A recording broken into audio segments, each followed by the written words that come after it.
Yes सरकार, good morning. Okay sir, GST goods and services tax, I hope क्यों आया, कैसे आया, एंड सर 10 का क्रेडिट क्यों मिला, शायद समझ में आया सर आपको। आवाज नहीं आ रही ओए?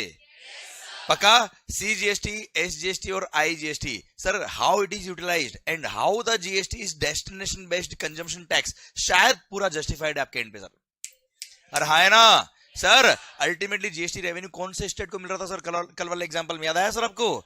द स्टेट जहां पे अल्टीमेटली वो गुड्स और सर्विसेज कंज्यूम हो रही है, जो अल्टीमेट उस गुड्स और सर्विसेज का डेस्टिनेशन था, that's what is called sir state which will be getting the revenue of the GST. हाँ है ना? देख 50% तो मिल रहा है सेंट्रल गवर्नमेंट को, कोई डाउट नहीं सर, पर रिमेनिंग 50% कौन से स्टेट को मिलेगा? जहां पर वो गुड्स और सर्विसेज क्या हो रही भाई? कंज्यूम। क्लियर? इसलिए इसको बोलते हैं क्या? Consumption based destination tax. हाँ है ना सर? क्लियर? पक्का? डन। तो सर 10 का ग्रेड क्यों मिला, समझ में आया कि नहीं आया सर आपको? आवाज नहीं आ रही ओए? पक्का? 100% done. Sir CGST, SGST, IGST क्या होता है? क्लियर है सर आपको? पक्का? CGST is levied due to CGST act, through CGST act. SGST is levied through respective SGST act, और हर स्टेट का रेस्पेक्टिव एसजीएसटी एक्ट अलग अलग बना हुआ है सर। हाँ है ना सर? और आईजीएसटी एक्ट बना हुआ सर, इंटर स्टेट सप्लाई पर आईजीएसटी लेवी होता है, वो आईजीएसटी एक्ट में बोला है। क्लियर? पक्का? और हमारे सिलेबस में क्या था सर? CGST and IGST. और अगर आपने सीजीएसटी एक्ट पढ़ लिया मतलब सारे एसजीएसटी एक्ट पढ़ लिए। हाँ है ना भाई? और यूटीजीएसटी एक्ट में और जीएसटी कंपनसेशन सेस में कुछ बातें जो एक्स्ट्रा थी मैं आपको ऑलरेडी बता चुका हूं बेटा। हाँ है ना? अच्छा, यूटीजीएसटी एक्ट में कुछ अलग से कुछ नहीं बोला सर, एक्स्ट्रा बातें। क्लियर? सिंपल कनेक्ट करके बोला उन्होंने कि यूनियन टेरिटरीज में लगेगा क्या? यूटीजीएसटी एक्ट इंट्रास्टेट सप्लाई पर, एंड सर सारे प्रोविजन सीजीएसटी एक्ट के ही अप्लाई होते हैं। क्लियर? सो अल्टीमेटली अपने को कहां फोकस करना है अभी? CGST act. So we are beginning with CGST act. तो शुरू करें क्या लेके प्रभु का नाम? पक्का? चलिए सरकार शुरू करते हैं हम सीजीएसटी एक्ट। ओके? पक्का? ठीक सर। सबसे पहला कोई भी एक्ट बनता है, सबसे पहला सेक्शन या कोई भी रूल्स अगर नए बनते हैं तो सबसे पहला रूल क्या होता है? उस रूल का नाम, एक्सटेंट। हाँ है ना भाई? Sir name, extend, applicability, yes या नो सर? तो सबसे पहला सेक्शन नंबर 1 सीजीएसटी एक्ट बोलता है क्या सर? इस एक्ट का नाम क्या होगा? Central goods and services tax act 2017। Clear? It shall extend to entire India except the state of Jammu and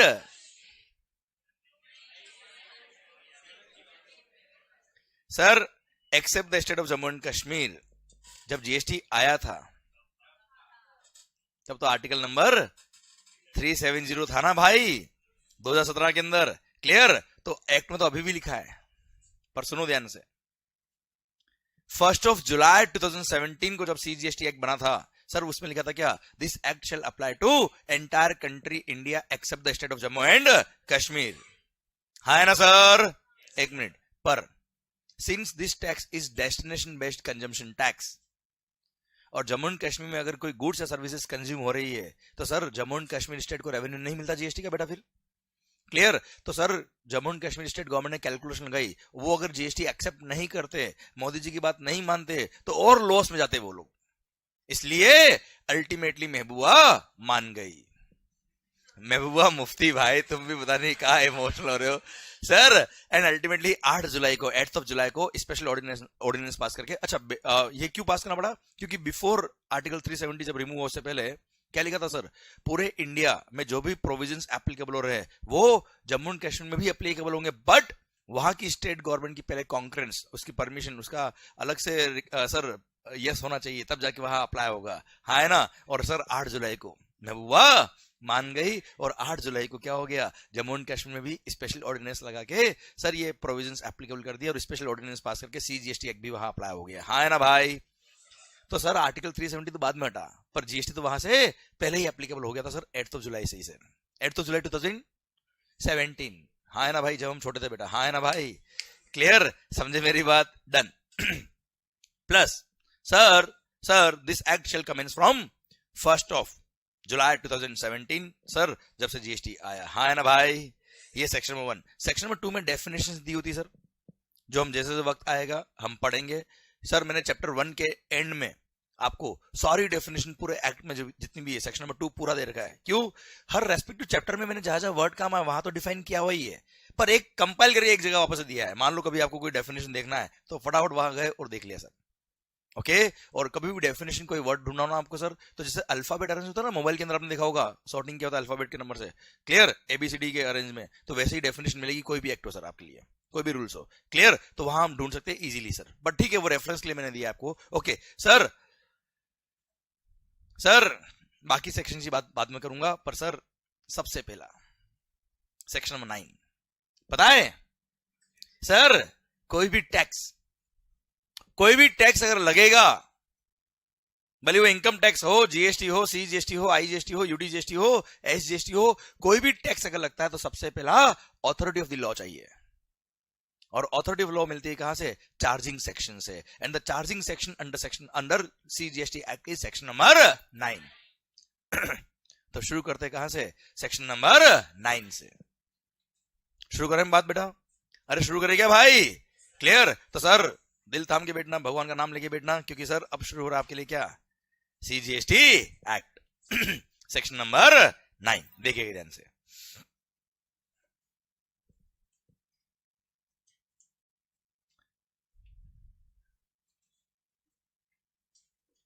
अच्छा अभी आपको कुछ भी लिखना नहीं है, कुछ भी कॉपी नहीं करना है, आपको केवल ध्यान से सुनना है, and everything should be sir आपके पूरे दिल तक पहुंचनी चाहिए सर बात। Everything should be connected with your mind and heart. Section number 9, okay. Section number 9 sub section 1 ध्यान देना भाई। पता है क्या लिखा है? पता है क्या लिखा है? देखना ध्यान से।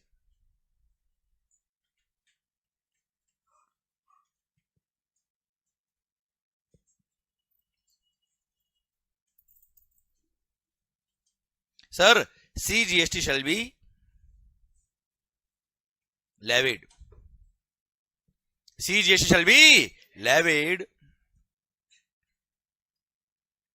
on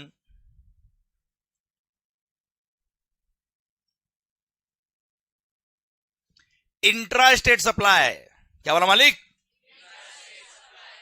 क्योंकि इंटर स्टेट सप्लाई पे क्या लगता है sir? CGST shall be levied on intra-state supply of what?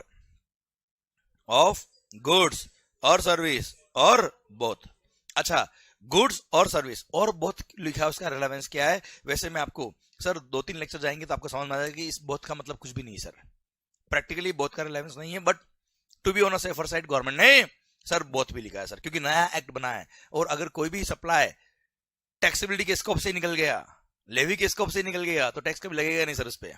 इसलिए to be on safer side government ने क्या किया है सर? और बोथ लिखा है, अदरवाइज हम धीरे धीरे आगे बढ़ेंगे सर आपको समझ में आ जाएगा कि बोथ का रिलेवेंस अभी नहीं है sir, okay. CGST shall be levied on intra state supply of goods और सर्विसेज और बोथ एक्सेप्ट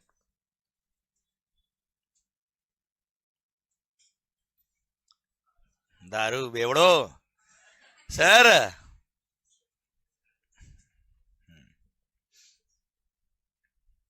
ओके सर सुनना, except alcohol liquor for human consumption. अच्छा, एल्कोहल लिकर के अदर यूज भी है सर।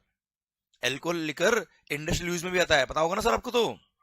अरे हाँ है ना सर, दवाई बनती है सर। अरे यस है नो, हाँ देखो सर, बहुत सारे लोगों के लिए दारू दवाई है बेटा सर, पॉइंट। तो सर एल्कोहल लिकर मेडिसिन बनती है, परफ्यूम बनते हैं, बहुत सारी चीजें बनती है सर। Alcohol liquor for human consumption जो होता है, क्लियर, उस पे एक्साइज, उस पे सर जीएसटी नहीं लगाया। पता है क्यों sir?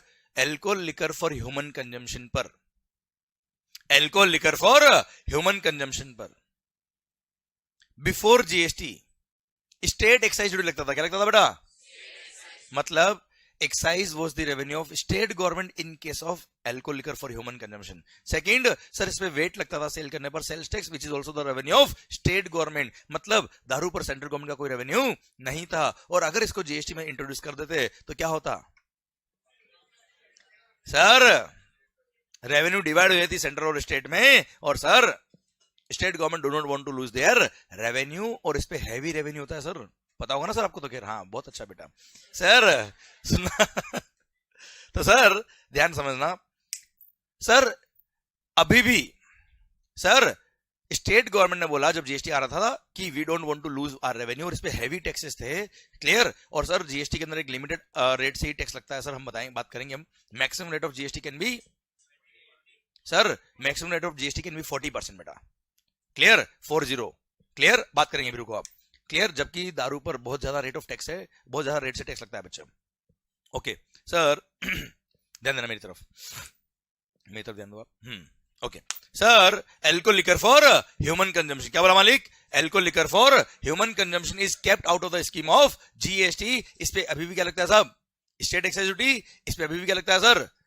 Sir VAT, sales tax, clear. इस पे अभी जीएसटी नहीं लगता। अच्छा अब सुनना बच्चों, जब जीएसटी नया नया आया था तब एक एल्कोहल लिकर मैन्युफैक्चरिंग कंपनी का हमने कोई काम किया था सर, एडवाइजरी दी थी। अब समझना हुआ तकलीफ क्या है सर, केवल इस पे जीएसटी नहीं है। अब sir alcohol liquor for human consumption पर जीएसटी नहीं लगता, केवल स्टोरी इतनी नहीं सर। अब सुनना भाई, दारू पे जीएसटी नहीं है, पर सर दारू जिन मशीन से बनती है, अदर इनपुट जो काम आ रहे हैं, उन सब पे तो जीएसटी है। अब सर आपको पता है 10 का क्रेडिट क्यों मिला? वो यार ऐसे बोलोगे मैं कल वापस पढ़ा दूंगा सर। 10 का क्रेडिट क्यों मिला, याद है कि नहीं सर? अगर आपके आउटवर्ड सप्लाई पे जीएसटी नहीं है, अगर आपके आउटवर्ड सप्लाई पे जीएसटी नहीं लगता, इनवर्ड सप्लाई पे अगर जीएसटी लगा है, परचेज पे जीएसटी पे क्या, इनपुट्स पे, कैपिटल गुड्स पे, इनपुट सर्विसेज पे, आज sir alcohol liquor for human consumption manufacturing companies ने या डीलर्स ने मार्केटिंग सर्विसेज ली, एडवर्टाइजमेंट सर्विसेज ली, सर कंसल्टेंसी सर्विसेज ली, चार्टर्ड अकाउंटेंट की सर्विसेज ली। आप मुझे बताओ उन्होंने क्या पे किया होगा? जीएसटी पे किया होगा सर? 1 रुपए का भी आईटीसी नहीं मिलेगा। You getting my point? जितने कैपिटल गुड्स परचेज किए होंगे, जितने इनपुट परचेज किए होंगे, उन पे अगर जीएसटी पे किया, 1 रुपए का भी आईटीसी नहीं मिलने वाला। Are you getting my point और नॉट? मतलब केवल ऐसा नहीं पढ़ने का कि एल्कोहल लिकर पर जीएसटी नहीं है, पर सर इसका इफेक्ट देखो आप कितना भारी हो गया सर। मतलब दारू और महंगी हो गई सर। ये देखो सर, लोग बोल रहे हैं सर। ओके तो सर मतलब अगर alcohol liquor for human consumption पर जीएसटी नहीं लग रहा, तो सर केवल इस पे जीएसटी नहीं लग रहा इतना नहीं है सर, इसकी कॉस्टिंग बढ़ गई। क्यों? क्योंकि इनपुट सर्विस, कैपिटल गुड्स जो भी इनमें काम आए, उन पर तो जीएसटी है सर, उनका कोई आईटीसी नहीं मिलेगा। और सेल पर जो सेल्स टैक्स और स्टेट एक्साइज था वो तो लगेगा ही लगेगा सर। हाँ है ना भाई, क्लियर? ओके तो sir CGST shall be levied on intra state supply of what? All the goods और services both except alcohol liquor for human consumption. देखना ध्यान से सर, एक्सेप्ट दारू, clear. Alcohol liquor for human consumption में यहां लिख देता हूं बेटा, आपको ध्यान रहेगा। दारू तो क्या आपका इंटरेस्ट बना रहता है सर, इसलिए लिखा था सर, एक्सेप्ट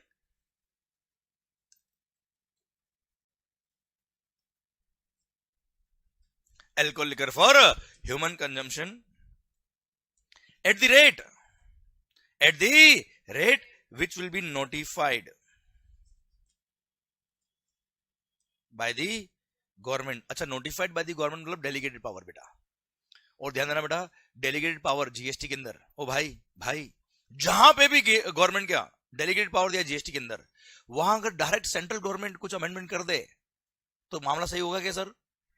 नहीं, सारी स्टेट का भी कांग्रेस चाहिए, मतलब थ्रू जीएसटी काउंसिल होना चाहिए बेटा इसको, हाँ है ना। इसलिए जहां पे भी आपको पूरे जीएसटी के अंदर notified by the government, power of the government के दिख जाएगा, तो वहां पे साथ में लिखा होगा क्या, डेफिनेटली लिखा होगा on the recommendation of the GST council, on the recommendation of the GST council. So eight the rate notified by the government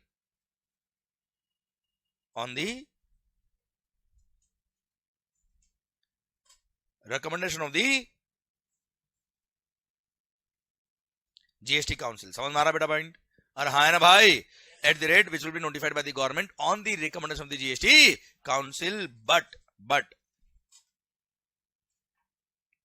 the maximum rate of GST, maximum rate of CGST can be कितना, 20%। भाई ये CGST है, क्या है sir ये, CGST। तो CGST can be maximum 20%, मतलब total GST can be maximum 40%। Clear? और यही जब हम IGST एक्ट पढ़ेंगे तो IGST एक्ट में यहाँ 20 की जगह क्या मिलेगा सर, 40 मिलेगा। बहुत बढ़िया, very good. CGST shall be levied on intrastate supply of goods or services both except alcohol liquor for human consumption at the rate notified by the government on the recommendation of the GST council and sir maximum rate of GST can be 20%। अब sir ये जो GST लगेगा किस पे लगेगा, it will be levied on value of supply. किस पे लगेगा सर, वैल्यू ऑफ सप्लाई, जो हम पढ़ेंगे सेक्शन नंबर 15 में 15 चैप्टर नंबर 4 के अंदर बेटा। क्लियर? एंड बहुत ही खास बात, and it shall be payable by a, दिल थाम के देखना क्या लिखा है,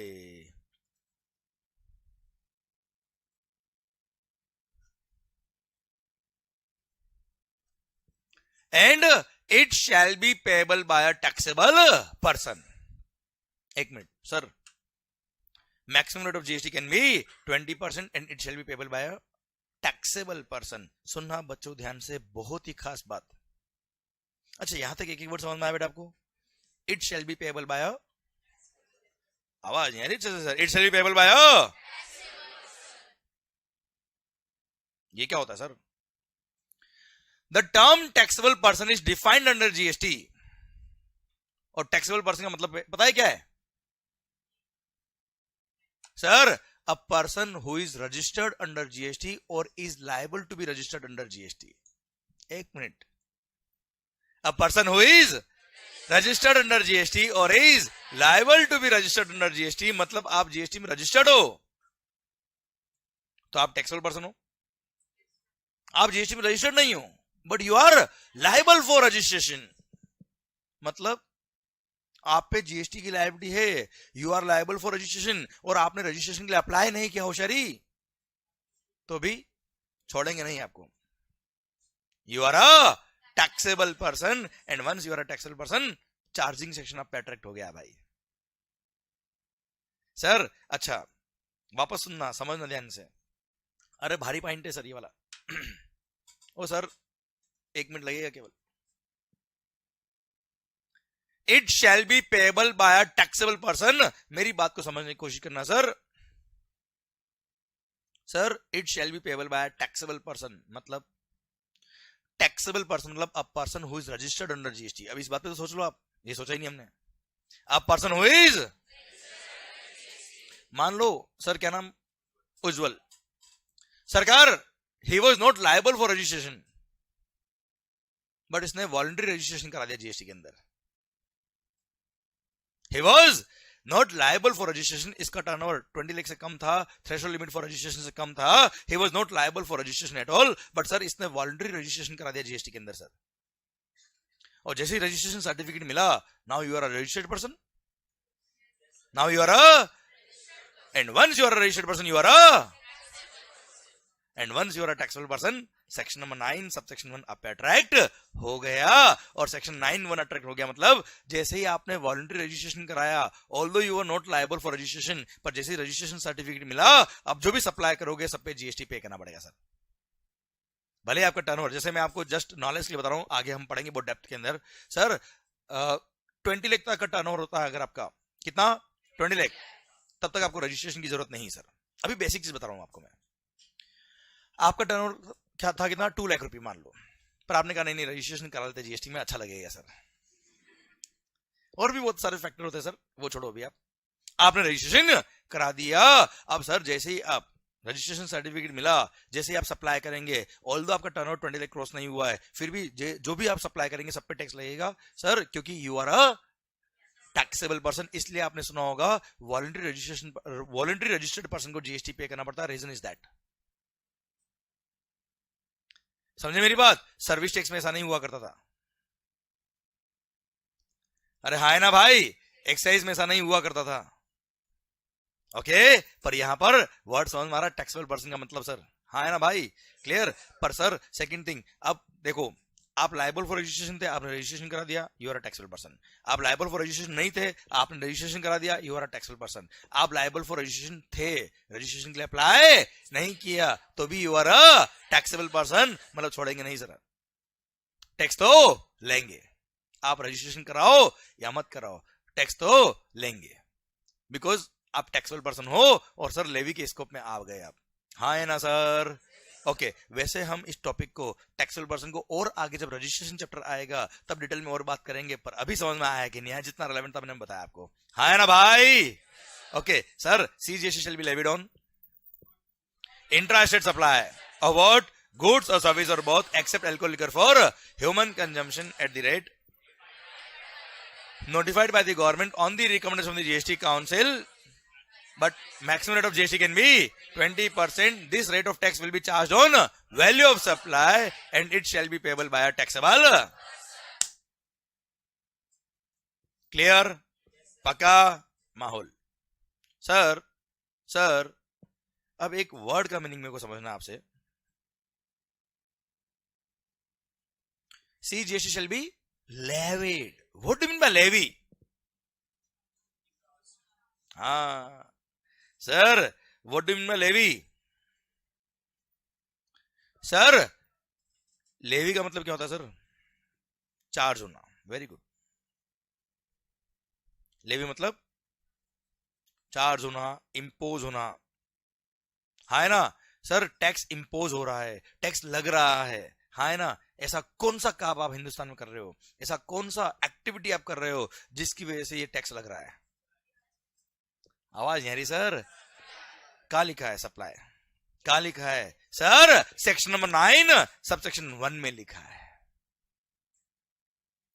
sir you tell me, GST कब लग रहा है, लेवी कब हो रहा है, लग कब रहा है?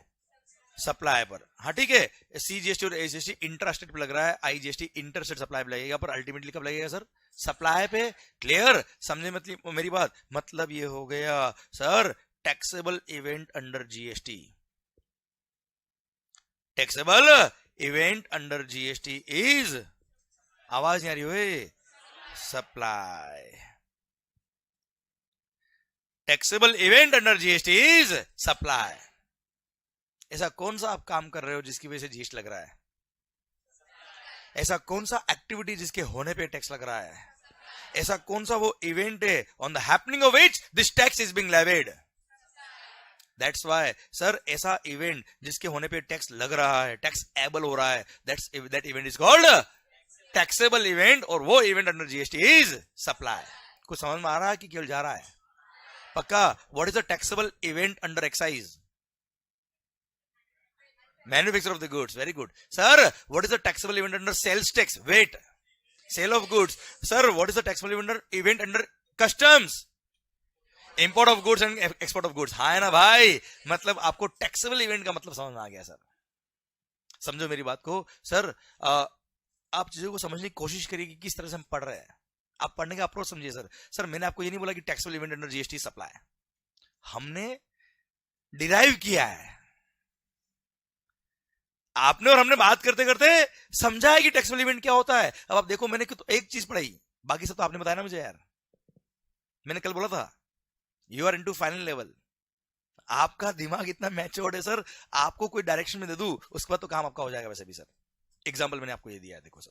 अरे क्लियर सर? इसलिए चीजों को समझो, याद करने की जरूरत नहीं है। अगर आप चीजों को समझ के पढ़ते हो, कॉन्सेप्चुअली पढ़ते हो, इन डेप्थ पढ़ते हो, प्रैक्टिकल एग्जांपल के साथ पढ़ते हो, तो सर 100% आपका अल्टीमेट टाइम जो पूरे कोर्स के अंदर लगता है वो कम लगेगा सर।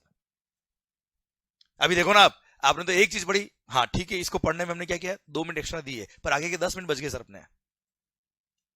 समझे आप मेरी बात? टैक्सेबल इवेंट का कॉन्सेप्ट मुझे समझाना नहीं पड़ेगा, आपको समझ में आ गया है सर। अभी हर एक्ट के अंदर पढ़ना ही नहीं पड़ेगा सर आपको, टैक्सेबल इवेंट क्या होता है आपको अपने आप समझ में आ गया। और हाँ, जीएसटी का टैक्सेबल इवेंट क्या है सर?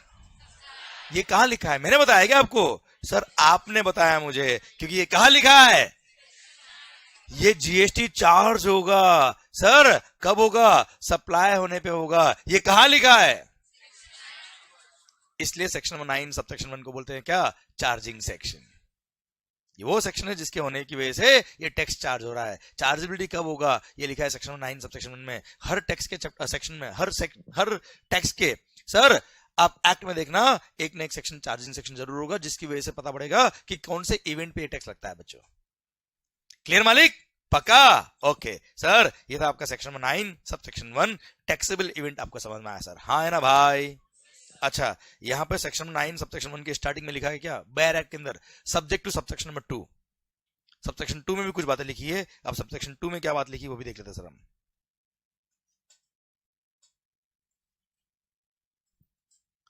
सेक्शन नंबर 9 सबसेक्शन 2 बोलता है 5 गुड्स। कितनी बेटा?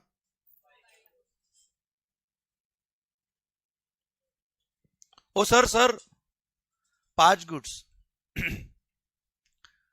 पेट्रोल डीजल वगैरह बेटा, है ना सर? उसके लिए सेक्शन 9 सब सेक्शन 2 ने बोला ये 5 गुड्स पेट्रोल डीजल वगैरह। बताता हूं मैं आपको सर, टेक्निकल नाम क्या है, एक मिनट पहले समझ लो पॉइंट क्या है।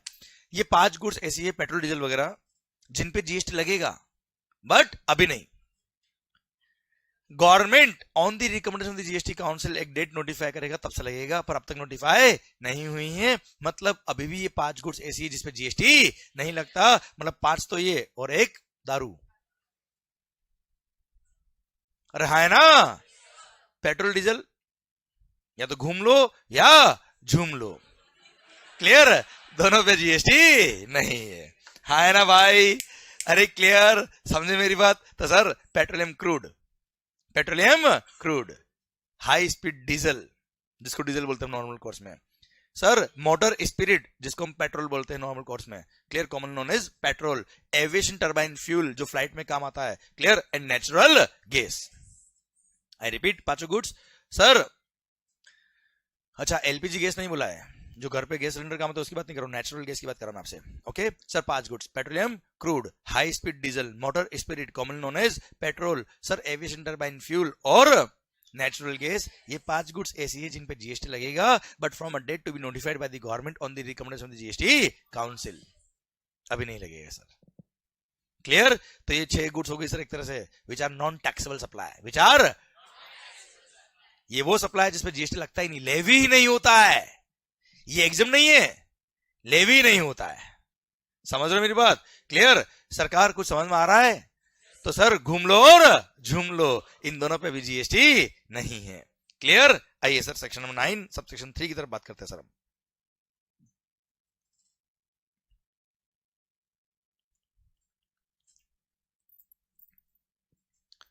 Section number 9 sub section 3। अच्छा एक चीज बताओ, ये जीएसटी डायरेक्ट टैक्स है कि इनडायरेक्ट टैक्स है बेटा?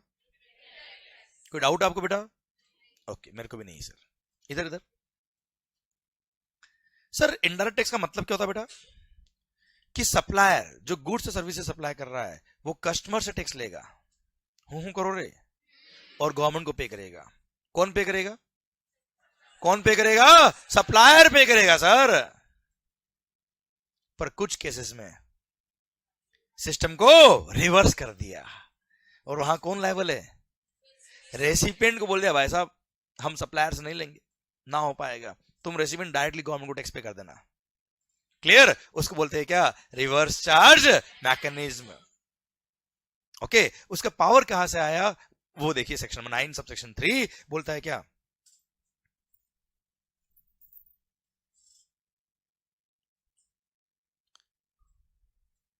ओ भाई, central government has the power. क्या लिखा बेटा?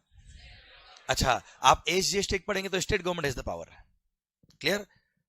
एक मिनट, जैसे ही लिख दिया गवर्नमेंट हैज द पावर मतलब डेलीगेटेड पावर, और जहां पूरे जीएसटी में डेलीगेटेड पावर आ गया वहां पर on the recommendation of the GST. तो मैं यहां पे ऐसा लिख रहा हूं सर, ठीक है मालिक। Government has the power that on the recommendation of the GST council they can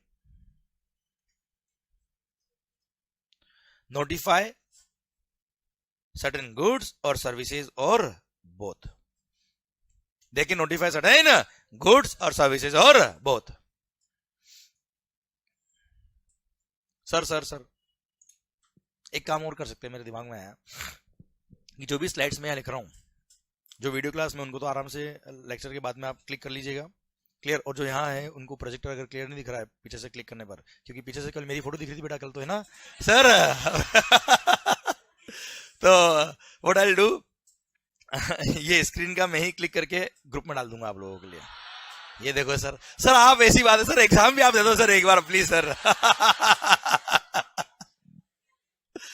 okay ठीक है, तो आप अगर केवल नोट करने के लिए कॉपी कर रहे हो तो अभी मत करिए सर, आपकी आदत है लिखने की, लिखिए, वो कोई दिक्कत नहीं सर, क्लियर। अदरवाइज आपका ध्यान पूरा मेरी तरफ होना चाहिए सर। ओके ऐसा नहीं कि मैं पहुंच गया हूं थर्ड लाइन पे, आप लिख रहे हो फर्स्ट लाइन बेटा, क्लियर। वहां पे क्या हो रहा है, आपका कंसंट्रेशन लूज हो रहा है सर। देन नहीं, नोट्स तो आपके पास मिल जाएंगे, पर सर ये जो मैं बात कर रहा हूं ना सर, वो दिमाग में उसी टाइम पहुंचनी चाहिए जब मैं बोल रहा हूं आपको, which is very important sir. Okay sir, ये एप्पल वॉच को बिलीव ही नहीं हो रहा कि अपनी सुबह सुबह 7 बजे हो जाती है सर आजकल सर। ये सोच रहा है कि रात को ही पता नहीं ऐसे ऐसे कर रहा होगा नींद में सर। क्या बोला रहे, मेरे को भी समझ तो आना चाहिए, क्या झूम रहा होगा।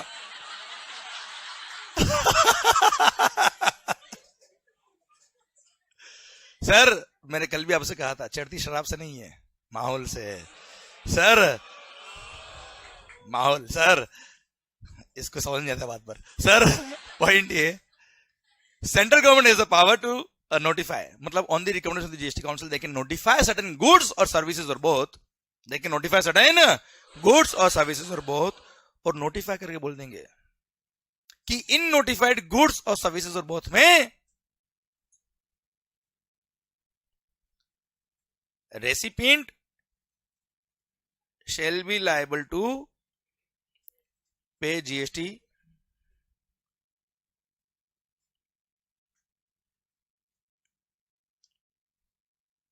to the government directly under reverse charge mechanism and दिल थाम के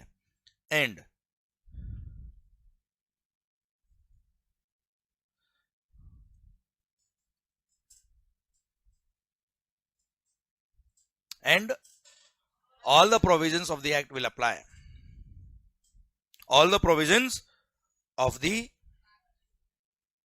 act shall apply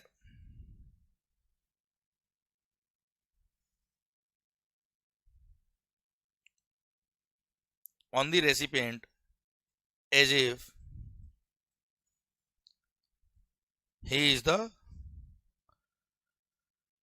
person liable to pay GST, full stop. Sir, all the provisions of the act shall apply on the recipient as if he is the person liable to pay GST to the government. बेटा हाँ है ना भाई? Okay okay okay, बस अभी ध्यान दर। पता है, using this power, government has notified certain goods as well as some services where recipient is liable to pay GST under RCM. Who is liable बेटा? Recipient is liable to pay GST under RCM. पर sir हमारे syllabus की अगर हम बात करें तो केवल लिस्ट ऑफ सर्विसेज ही हमारे सिलेबस में आती है, क्लियर। वो लिस्ट ऑफ गुड्स जहां पे रिवर्स चार्ज मैकेनिज्म लगता है वो हमारे सिलेबस में नहीं आता, but it does not mean कि वहां पे रिवर्स चार्ज नहीं है। हमारे सिलेबस में क्या आता है, list of services, list of goods नहीं आता है। इसका मतलब ये नहीं कि गुड्स पे रिवर्स चार्ज नहीं है सर, गुड्स में रिवर्स चार्ज है बेटा, क्लियर। ओके अब सर मैं आपको कुछ एग्जांपल दूंगा कि आखिर आरसीएम क्यों। मजा आ रहा है क्या गवर्नमेंट को? कॉम्प्लिकेट कर दो सिस्टम को, कहीं पे सप्लायर लायबल, कहीं पे रेसिपिएंट लायबल, दिमाग खराब, ताकि लोगों को चार्टर्ड अकाउंटेंट के पास जाना ही पड़े ऐसा। हाँ सर ये तो हमने सोचा ही नहीं कभी। अगर आप टैक्स प्लानिंग सीख जाओ ना सर, तो ये छोटी मोटी बातें सोचना बंद कर दोगे सर आप। सर समझना ध्यान से, मस्त पॉइंट है। अब सर कुछ तो कारण रहे होंगे, और ये कोई जीएसटी आने के बाद नए पॉइंट नहीं है, मोर और लेस मैक्सिमम पॉइंट वही है जो सर्विस टैक्स में भी थे सर। ओके, उन सर्विसेज पे रिवर्स सर्विस टैक्स के टाइम पे भी था सर, और कब से भी था। ओके ठीक है, कुछ अमेंडमेंट किए होंगे, कुछ चेंजेस किए होंगे, अलग बात है सर, पर क्या लॉजिक रहा होगा? एक दो एग्जांपल ले ले क्या सर हम? आवाज अच्छे से नहीं आ रही, ले ले क्या सर एग्जांपल? ओके बहुत बढ़िया। कौन गिरा बेटा? सर मान लो, मैंने कहा माहौल बन रहा है धीरे धीरे सर। आउट ऑफ इंडिया से, आउट ऑफ इंडिया से मान लो आपने कोई सर्विसेज इंडिया में ली है बेटा, गुड्स की बात नहीं कर रहा हूं, देखो गुड्स इंपोर्ट करने पे क्या लगता है? कस्टम्स, और कस्टम के साथ में आईजीएसटी भी लगता है, बात करेंगे बाद में, पर मैं गुड्स की बात नहीं कर रहा, मैं तो बात कर रहा हूं किसकी? सर्विसेज की।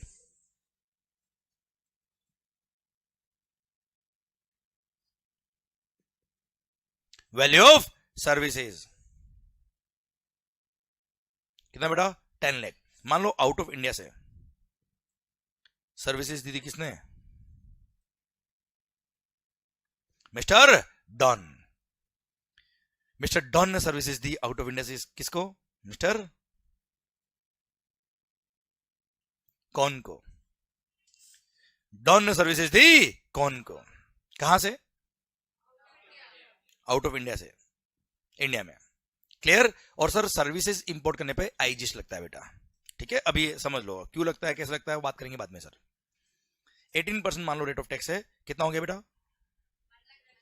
180 टोटल 1180 बेटा।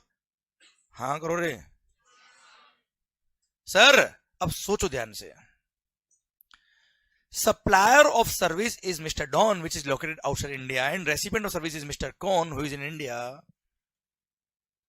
अब सोचो ध्यान से, सप्लायर ऑफ सर्विस ने अगर बिल पर जीएसटी लगाया होता 180, टोटल हो गया 1180, और मिस्टर कौन ने डॉन को पूरा 1180 अगर पे कर दिया होता, डॉन का है बेटा? क्या आपको लगता है डॉन हिंदुस्तान में आके जीएसटी में रजिस्ट्रेशन करा के जीएसटी ₹180 पे करेगा, रिटर्न फाइल करेगा? क्या आपको लगता है?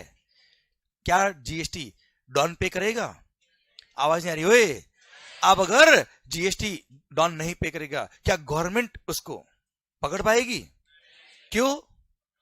क्योंकि डॉन को पकड़ना मुश्किल नहीं, नामुमकिन है ना बेटा? मतलब आप सर, डॉन का है भाई, क्या गवर्नमेंट उससे रिकवरी कर पाएगी? इंडिया वालों से नहीं हो पा रही सर रिकवरी,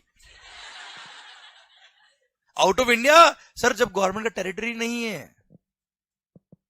हाँ है ना sir? This act shall apply to entire India including Jammu and Kashmir now. हाँ है ना भाई? आउट ऑफ इंडिया कैसे कंट्रोल कर पाएगी गवर्नमेंट? क्लियर? इसलिए सर यहां पे क्या लगा दिया? Reverse charge mechanism. और यहां बोल दिया क्या सर? कौन लायबल होगा टैक्स पे करने के लिए? बताता रहा हूं मैं आपको, कौन लायबल होगा टैक्स पे करने के लिए। सर पूछा नहीं मैंने आपसे, बताया है कौन लायबल होगा टैक्स पे करने के लिए। सर मतलब सर यहाँ पे रिवर्स चार्ज मैकेनिज्म लगा दिया, और वहां बोल दिया क्या? जब मिस्टर कौन डॉन को टैक्स पे करे, डॉन को पे करेगा, पेमेंट करेगा, तब केवल 10 लाख ही पे करेगा भाई। हाँ है ना? और जब मिस्टर कौन 180 पे करेगा, डायरेक्टली किसको पे करेगा भाई? गवर्नमेंट को पे करेगा sir. Clear? He will not pay the tax to the don because he is located outside India. इसलिए इंपोर्ट ऑफ सर्विसेज के केस में अगर service supplier out of India है, रेसिपिएंट इंडिया में है, तो वहां पे रिवर्स चार्ज मैकेनिज्म लगाया, और वहां रेसिपिएंट लायबल होगा टैक्स पे करने के लिए टू द गवर्नमेंट बेटा। हाँ है ना भाई? लॉजिक समझ में आ रहा है कि नहीं आ रहा है सर? चलिए एक और एग्जाम्पल लो बेटा, चलिए एक और एग्जाम्पल लेता हूं तो दिमाग खराब हो जाएगा सर आपका। बैंकिंग कंपनीज वगैरह रिकवरी एजेंट अपॉइंट करती है सर। अरे भाई लोन अकाउंट वगैरह सर अगर पेमेंट नहीं दे रहे हो तो लोग क्या अपॉइंट करते हैं सर? Recovery agent. वसूली भाई, अब वसूली भाई जितना वसूली करेंगे उसका एक परसेंटेज कमीशन को देता है बैंक। मैंने क्या कहा कल? हाँ हाँ नहीं कर पा तो हूं तो करना ही पड़ेगा सर। सर और वीडियो क्लास में अगर आप बैठे हो ना सर, आप लेक्चर देख रहे हो गूगल ड्राइव पे, भले ऐसे सोते हुए देख रहे हो बेटा, क्लियर, ऐसे कोई तो टेबल पे पैर रख के बैठा है सर, आपको भी बोलना है, ध्यान रखना, बैठो कैसे भी वी डोंट केयर, पर सर आवाज आनी चाहिए सर आपकी भी, क्लियर सर। और मैं देख रहा हूं ऊपर वाला जरूर देख रहा है बेटा, क्लियर, और ध्यान देना वहां से आप नहीं बच सकते सर। पॉइंट मेरा आपसे ये है, रिकवरी एजेंट, रिकवरी एजेंट्स। अब आप मुझे बताओ, रिकवरी एजेंट अपना कमीशन चार्ज करेंगे किससे? बैंक से। तो recovery agent are providing services to bank, recovery agent is providing services to bank. You tell me, recovery agent is service supplier, bank is the recipient. अब उस commission पे GST लगता है बेटा। सोचो, अगर रिकवरी एजेंट कमीशन पे GST लगा दे, बैंक से ले ले, क्लियर, क्या आपको लगता है वसूली भाई जो दुनिया से वसूल कर रहे हैं, क्या गवर्नमेंट ऑफिसर उनसे वसूल कर पाएंगे सर? आपको लगता है वो वसूली भाई जीएसटी में रजिस्ट्रेशन कराएंगे, टैक्स पे करेंगे? नहीं, दो सर वो टैक्स पे नहीं किया उन्होंने, तो दो ऑफिसर टैक्स रिकवरी करने गए बेटा, आए नहीं वापस बेटा सर। गवर्नमेंट बोला भाई हमसे ना हो पाएगा, और उन्होंने बैंकिंग कंपनी बोल दिया भाई सर रिवर्स चार्ज मैकेनिज्म लगेगा और तुम उनको केवल कमीशन का अमाउंट पे करना, जीएसटी का अमाउंट उनको पे मत करना, हम आपसे ले लेंगे सर, उनसे ना हो पाएगा, क्लियर। तो these are the reasons behind it. ये अनऑर्गेनाइज सेक्टर है sir, insurance agent, clear, unorganised sector बेटा अगेन, हाँ है ना सर। तो वहां पर गवर्नमेंट ने क्या लगा दिया? Reverse charge mechanism, GTA services, goods transport agency services, हाँ है ना सर। बात करेंगे और डिटेल के अंदर बाद में, पर सर ये समझ में आया कि नहीं आया सर? पक्का समझे? डन। तो सर मैं अभी लिस्ट ऑफ सर्विसेज नहीं पढ़ा रहा, मैंने रिवर्स चार्ज मैकेनिज्म के लिए अलग से पूरा चैप्टर नंबर 7 आपको अलग से दिया है, वहां हम पढ़ेंगे आरसीएम की सारी सर्विसेज की लिस्ट। पर मैंने आपको आरसीएम का कॉन्सेप्ट समझाया, समझ में आया कि नहीं आया सर आपको? क्लियर। ये सेक्शन चार्जिंग सेक्शन के अंदर आ रहा था, सेक्शन नंबर 9 सब सेक्शन 3 में आ रहा था सर, इसलिए मैंने आपको सेक्शन पढ़ा दिया, शायद आपको समझ में आ गया बच्चों, हाँ या ना? अरे क्लियर, पक्का, 100% डन। ओके सर, सुनना बात ध्यान से सरकार, section number 9 sub section number 4। अच्छा, कुछ गुड्स भी हो रहे, कुछ सर्विसेज भी हो रहे, पर मैंने आपको गुड्स की लिस्ट तो पढ़ाऊंगा भी नहीं मैं आपको, मैं सर्विसेज मैंने कुछ ही बताइए एग्जांपल के लिए, आपका कॉन्सेप्ट समझाने के लिए बच्चों। ओके चलिए sir, section number 9 sub section number 4 की तरफ बात करते हैं हम सर।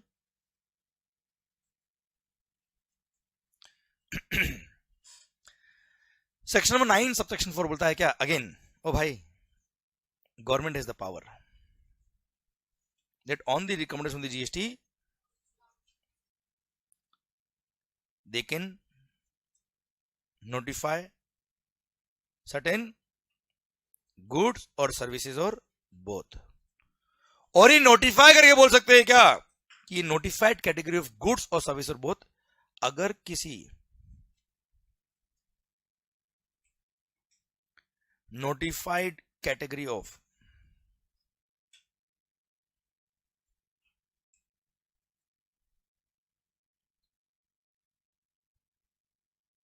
रजिस्टर्ड पर्सन, रजिस्टर्ड मतलब जीएसटी में रजिस्टर्ड पर्सन बेटा। Sir central government has the power that on the recommendation of the GST Council they can notify certain goods or services or both। Sir और notify करके बोल देंगे क्या? ये notified category of goods और service और both अगर registered person ने, notified category of registered person ने परचेज किया किससे?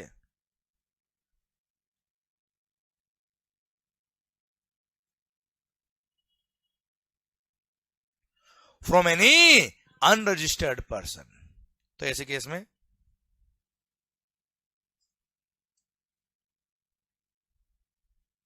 रेसिपिएंट शेल बी, रेसिपिएंट कौन है बेटा? Registered person. अच्छा वैसे बताया था मैं आपको, एट प्रेजेंट केवल एक ही category of registered person notified है, वो है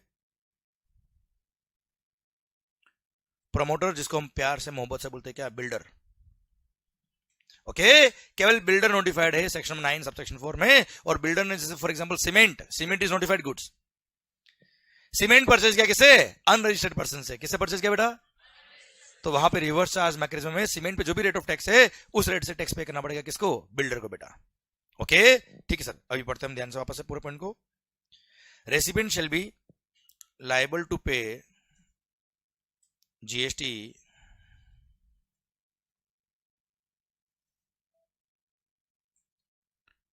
to the government directly under reverse charge mechanism and all the provisions of the act shall apply on the recipient as if he is the person liable to pay GST. Full stop. Clear, Malik? अरे पक्का recipient will be treated as if he is the person liable to pay GST to the government directly, और recipient को tax pay करना पड़ेगा under reverse charge mechanism, हाँ या ना। और एक बात और ध्यान रखना पड़ा, जहां पे भी रिवर्स चार्ज मैकेनिज्म लगता है वहां रेसिपिएंट को टैक्स पे करना है, वहां चॉइस नहीं है कि रेसिपिएंट सप्लायर को बोलते तू पे करता ना, क्या फर्क पड़ता है, मैं तेरे को दे रहा हूं ना यार। क्लियर? जहां सप्लायर लायबल है वहां सप्लायर ही लायबल है, जहां रेसिपिएंट लायबल है वहां रेसिपिएंट ही लायबल है, गवर्नमेंट को वही टैक्स पे करेगा। क्लियर? पक्का? डन। ओके सर अब इसमें कौन कौन सी गुड्स नोटिफाइड है, मैंने एक एग्जांपल दिया सीमेंट एग्जांपल के लिए बेटा। Clear sir? बाकी हम पढ़ेंगे सेक्शन में 9(4) बाद में, जब सर रिवर्स चार्ज का चैप्टर पढ़ेंगे तब बेटा, हाँ है ना भाई?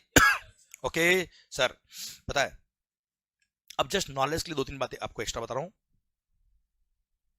ये 9(4) जो ना बेटा, जो भी बहुत इजी लग रहा है ना सर, जब जीएसटी नया नया आया था ना मालिक, तब लोगों की बैंड बज गई थी इस सेक्शन से सर। क्यों पता है? जस्ट नॉलेज के लिए बता रहा हूं, अभी काम का नहीं है, पर थोड़ा पता तो होना चाहिए ना सर अपने लाइफ में क्या हो रहा है आखिर। जब सेक्शन 9(4) नया नया, जब जीएसटी नया नया आया था, सेक्शन 9(4) में पता है क्या था सर? कोई नोटिफाइड नहीं, बस ये लिखा था। अब पढ़ना बेटा, क्या लिखा था पहले बेटा? सर ये पावर और हटाओ सर। सारी सर्विसेज, सारी गुड्स अगर किसी भी रजिस्टर्ड पर्सन ने किससे परचेज किया तो लग गए, क्या लग गए बेटा? जीएसटी। और रिवर्स चार्ज मैकेनिज्म में रेसिपिएंट को टैक्स पे करना पड़ेगा to the government directly under RCM. सुन बेटा, अब इसका इंप्लीकेशन समझ। सर मैं बिग कॉर्पोरेट की बात नहीं कर रहा, छोटे बिजनेसमैन की बात कर रहा मैं आपसे। दुकान वाला सामने, उसने चाय मंगाई बेटा, किससे? सामने चाय वाला। आप ब्रेक में जाते हो बेटा, है ना? आज तो होगा नहीं ब्रेक। अब पॉइंट मेरा आपसे ये है सर, ऐसा धीरे धीरे बोलने से क्या बात धीरे धीरे समझ में आ जाती है लोगों को। सर अब वो चाय वाला क्या जीएसटी में रजिस्टर्ड है बेटा? अच्छा, आपको कैसे पता वो जीएसटी में रजिस्टर्ड नहीं है?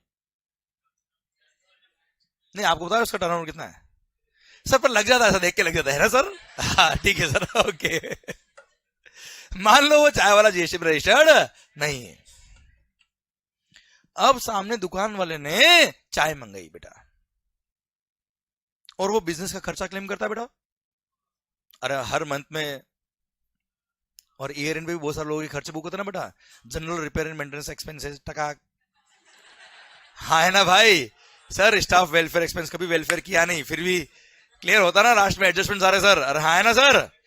मैं तो कह रहा हूँ एडजस्टमेंट छोड़ो सर, मंथ में सर वो चाय के खर्चे जो भी हो रहे हैं किससे हो रहे हैं बेटा? सर रजिस्टर्ड पर कैश में हो रहा है बेटा। सर रेसिपिएंट कौन है? रजिस्टर्ड पर्सन, दुकान वाला बेटा। सप्लायर ऑफ सर्विस कौन है बेटा? उस पर रिवर्स चार्ज में टैक्स पे करो बेटा। आप सोचो ध्यान से, सर आपके प्रॉफिट एंड लॉस अकाउंट में अगर आप मैन्युफैक्चरिंग तो ट्रेडिंग इन मैन्युफैक्चरिंग अकाउंट में and profit and loss account, मतलब आपकी पूरी बुक्स ऑफ अकाउंट में जो भी खर्चे हैं, जितने भी एक्सपेंसेस है, या तो आपने रजिस्टर्ड पर्सन से परचेज किए, उन पे जीएसटी उसने लगा दिया होगा सब, और उसने अगर रजिस्टर्ड से नहीं परचेज किया तो मतलब अपने को पे करना है। अब हालत सोचना उस दुकान वाले की, सर केवल टैक्स पे करना इज नॉट द वहां पे ऑब्लिगेशन। सर उस सर्विस पे रेट ऑफ टैक्स कितनी बेटा? भाई चाय पे रेट ऑफ टैक्स क्या है उस दुकान वाले को क्या पता बेटा? आप सोचो ध्यान से। उसने स्टेशनरी परचेज करी अंदर स्टेशन से बेटा, साइड में रोड साइड से, होता है ना सर, कई सारे लोग खरीदते हैं सर। बिजनेस का एक्सपेंस क्लेम किया, उस स्टेशनरी पे रिवर्स टैक्स पे करो साहब। मतलब एक एक एक्सपेंस, और वो भी मंथली बेस पे सर। मतलब आप उस दुकान वाली की हालत समझिए, उसने कोई भी खर्चा अगर अनरजिस्टर्ड पर्सन से किया है तो सर उस पे केवल टैक्स पे नहीं करना, टैक्स किस रेट से पे करना, वो सर्विस और गुड्स टैक्सेबल है कि नहीं ये निकालना, सर किस रेट से टैक्स पे करना, उसका HSN कोड क्या है ये निकालना, और पता है सप्लायर रजिस्टर्ड नहीं होता है सर, रेसिपिएंट अगर रजिस्टर्ड है और उसने टैक्स इन्वेस्ट इशू नहीं किया होगा तो रेसिपिएंट खुद ही खुद पे टैक्स इन्वेस्ट भी इशू करना पड़ता है बेटा इसमें। मतलब एक काम करेगा, दुकान तो बंद करेगा बेटा पहले तो वो, और फिर वो जीएसटी पे करने जाएगा बेटा। हाँ है ना भाई, क्या प्रैक्टिकली पॉसिबल था ये? इसलिए सर बीच में एक अमेंडमेंट किया, उसमें मॉनिटरी लिमिट लगाई, फिर इस सेक्शन को डिलीट कर दिया, इनएप्लीकेबल कर दिया बेटा दिसंबर 2017 में, अक्टूबर 2017 में सर। जुलाई में जीएसटी आया बेटा, अक्टूबर में एक मॉनिटरी लिमिट लगाई सर और उसको इनएप्लीकेबल कर दिया बेटा। और उसके बाद नेक्स्ट ईयर 2018 के अंदर अमेंडमेंट करके बोला क्या कि now it will be applicable only for registered category of sir notified category of registered person. और वहां पे रजिस्ट्रेशन, वहां पे नोटिफाई किया किसको? केवल बिल्डर को बेटा। बात समझ में आ रही है यार? ये सेक्शन भयंकर था सर जब जीएसटी नया नया आया बेटा। अरे कुछ समझ में आ रहा कि नहीं आ रहा भाई? ये कब से एप्लीकेबल नहीं हुआ बेटा? कब से इनएप्लीकेबल हुआ बेटा ये? आवाज नहीं आ रही ओए? अक्टूबर 2018 से ही 17 से ही बेटा। अब एक और चल बात याद आ गई तो एक बहुत बता देता हूं मैं आपको। अब ये क्यों बताता हूं मैं आपको बातें सर, कैसे काम आती है बातें। मेरा छोटा ब्रदर रोहित मेरे पापा के जीएसटी रिटर्न वो फाइल करता है। अब सर बात को समझना, उसके रिटर्न फाइलिंग में कुछ एक एरर हो गया था किसी मंथ में, नेक्स्ट मंथ में उसने करेक्शन भी कर दिया, सब हो गया, पर वो पॉइंट इतना बड़ा था कि सर वो ऑडिट पैराग्राफ में, ऑडिट में रिपोर्टिंग हो गया सर। ऑडिट मतलब जीएसटी की इंटरनल ऑडिट बेटा। जीएसटी ऑफिसर्स भी ऑडिट करने आ सकते हैं एसएससी के यहाँ पे सर। क्लियर? ऑडिट का नोटिस आ गया साहब। हमारे पापा तो एकदम स्मूथ बिजनेस करने वाले, कोई गड़बड़ नहीं करते सर। उनका तो रिटर्न मतलब मंथ एंड हुआ, नेक्स्ट डे रेडी है सर। क्लियर? और उनके नोटिस आ गया तो रोहित को देखे ऐसे हो वो, हालांकि तुम सीए नहीं बने तब तक मेरे को नोटिस नहीं आया, तुम सीए बनने के बाद नोटिस मेरे को आ रहे। पहले काम अच्छा होता था मेरा ऐसे तो साहब रोहित ने बोला टेंशन मत लो पापा, हो जाएगा काम। ठीक है, अब वो ऑडिटर आए, आप समझना सर।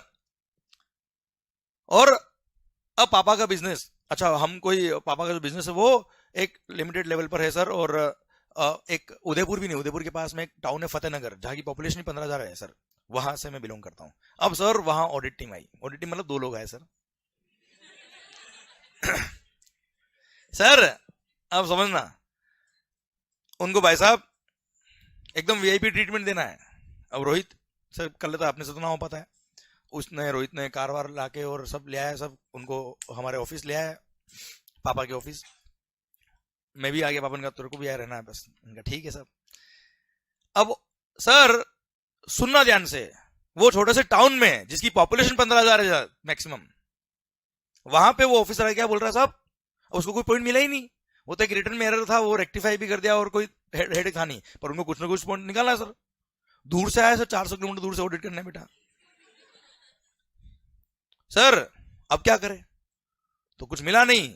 अब वो ऑडिटर भी जो था ना सर, उसकी एज होगी लगभग 52 ईयर्स के आसपास, कुछ 50-52 साल की होगी कुछ सर। और एक उसका जूनियर था साथ में। बोलता सर आपने वो रिवर्स चार्ज का टैक्स तो पे किया नहीं। ये बात कर रहा हूं मैं 2021 की, शायद 2021 में था मोस्टली ऑडिट का टाइम। मैं पास में बैठा था, मैंने कहा कौन सा रिवर्स चार्ज? बोला ये देखो आपके खर्चे रिवर्स चार्ज सेक्शन 94। उसको नहीं पता था मैं कौन हूं। सर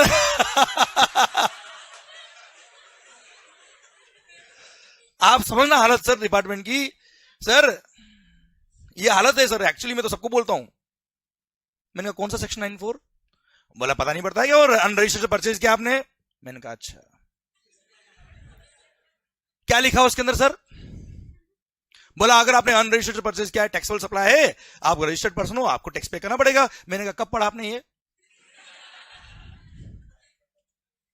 बोला आप क्या कैसी बात करते हो ऑडिटर से, आपको समझ नहीं आता? मैंने कहा आपको क्या पढ़ाई नहीं कराते डिपार्टमेंट वाले क्या? बिल्कुल बेवकूफ हो गया आप लोग। मतलब आपकी ट्रेनिंग नहीं होती है क्या? आपके बॉस को फोन लगाओ एक बार पहले तो आप। बोले क्या? मैंने कहा बिल्कुल भी नॉलेज नहीं आपको, बिल्कुल भी सर। और actually these are the words, दिमाग खराब हो गया उनका सर। मैंने कहा आप बिल्कुल पागल हो गए क्या? 13 अक्टूबर 2017 का नोटिफिकेशन आया, ये एप्लीकेबल नहीं है सेक्शन 94। आपको बिल्कुल भी आइडिया नहीं है क्या? क्या पढ़ के आए आप और ऑडिट कर रहे हो आप? आज तो मैं यहां बैठा हूं, मैं नहीं बैठा होता तो? और इस 15,000 के गांव की पॉपुलेशन के अंदर जितनी दुकान वाले हैं उनको सेक्शन 94 पता है क्या? सोचो आप, किसी और दुकान में जाते क्या करते हैं लोग? वो बेचारा दुकान वाला, समझना बात को ध्यान से, वो तो सर जीएसटी डिपार्टमेंट या कोई भी डिपार्टमेंट के ऑफिसर अगर आ जाए तो हाथ जोड़ के बैठता सर वो। सर ऐसे हैरेस करते हैं लोग, क्यों? आते ही नहीं इनको। और क्यों? क्योंकि हम इनके सामने हाथ जोड़ के बैठते sir. And everybody can not afford CA यार, आप समझना ध्यान से। छोटा सा ऑडिट वाला आया, कोई सीए थोड़ा आके बैठेगा दुकान पे यार, वो तो ठीक है अपनी दुकान थी सर। अरे हाँ है ना, ये हालत है सर इनकी, एक्चुअल हालत है सर। ये वीडियो में बोल रहा हूं, यूट्यूब पे भी जाएगा लेक्चर सर, आप समझना ये। और ये मैं आपको इसलिए बताया कि आपकी नॉलेज होना चाहिए सर, ये ऐसे काम आता है। मतलब नॉलेज कभी भी आपका वेस्ट नहीं जाएगा सर। सर उसकी हालत खराब हो गई, आधे घंटे में ऑडिट खत्म हुई, भाग गया वैसे। मैंने कहा बैंड बजा दूंगा, ध्यान रखना अगर ऐसी बात करती। और मैंने कहा 2 बिल पकड़, इसमें पॉइंट लगा दे कि बिल में वो जीएसटी नंबर नहीं लिखा हुआ, ये नहीं लिखा हुआ, चल तेरा 5,000 रुपए रिकवरी हो गया, निकल यहाँ से फटाफट। क्लियर? मैंने कहा आधे घंटे ज्यादा बैठ गया अगर तो इधर रिकॉर्ड करके डालूंगा सब तरफ में, ध्यान रखना सर। मतलब ऐसी हालत खराब है सर इनकी, लिटरली खराब है सर, लिटरली खराब है सर हालत। क्लियर? और सर पढ़ते ही नहीं है, जरूरत ही नहीं इनको पढ़ने की। क्यों? इनको पता सामने वाले कुछ भी नहीं आता है सर, और आता भी होगा तो इनके सामने डरेगा सर, बोल नहीं पाएगा। समझे मेरी बात? वो तो सर ठीक है, हमारे फॉर्म के अंदर सारा काम 1 नंबर में होता है और सारा काम हम ट्रांसपेरेंटली कर रहे हैं, कोई टैक्स चोरी नहीं करते सर। क्लियर? इसलिए इसलिए किसी से डरते नहीं सर हम। सर बात समझ आ रही, पर पॉइंट ये है मेरा आपसे कि सर आपको ढंग से पढ़ना क्यों जरूरी, समझ में आया सर? कौन सा पॉइंट कहां कैसे काम आएगा आपको समझ में आ रहा है sir? Clear? That's why sir, मतलब केवल आप बुक में लिखा उसको याद नहीं करने का, थोड़ा प्रैक्टिकली समझो चीजों को कि हो क्या रहा आखिर।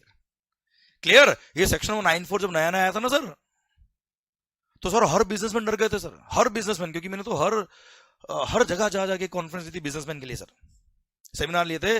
जीएसटी डिपार्टमेंट की तरफ से भी गया था मैं, और सीए इंस्टीट्यूट की तरफ से भी गया था कई सारी जगह। और सर वहां पे तो सर हर बिजनेसमैन की हालत खराब थी सेक्शन 94 को लेकर, इसलिए तो 13 अक्टूबर को हटाया सर इसको। समझा मेरी बात? क्लियर? जब जीएसटी नया नया था तो एक मॉनिटरी लिमिट लगाई इसमें, फिर 13 अक्टूबर को हटा दिया सर सेक्शन को ही। Clear? You got my point sir? Reason इतना भारी था सर इसका, वो ना तो हर बिजनेसमैन परेशान हो जाता सर।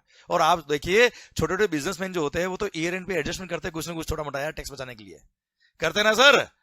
क्लियर? अब उस पर सेक्शन 94 अगर होता तो सारा खर्चा 94 का, मतलब सर अगर रिवर्स चार्ज होता तो सारा मार्च में टैक्स पे करता वो, ऐसा मतलब सारी चाय मार्च में पी रहे, सारा स्टाफ वेलफेयर एक्सपेंस मार्च में ही किया है। समझा मेरी बात? सर इसको सेक्शन बहुत भारी था सर, ठीक है अभी तो केवल बिल्डर्स के लिए एप्लीकेबल है। क्लियर? पॉइंट समझ में आया आपको मेरा? ये आवाज नहीं आ रही होए? डन। ये था section number 9, sub section number 4, और बोलता है क्या? Government is the power to notify certain goods और सर्विस और बोथ। और नोटिफाइड कैटेगरी ऑफ गुड्स और सर्विस और बोथ अगर परचेज करी किसने? बिल्डर ने, जो रजिस्टर्ड है जीएसटी में। क्लियर? किससे? अनरजिस्टर्ड पर्सन से। तो ऐसे केस में रिवर्स चार्ज है और रेसिपिएंट लायबल होगा टैक्स पे करने के लिए सर। हाँ है ना भाई? आइए sir section number 9, sub section number 5।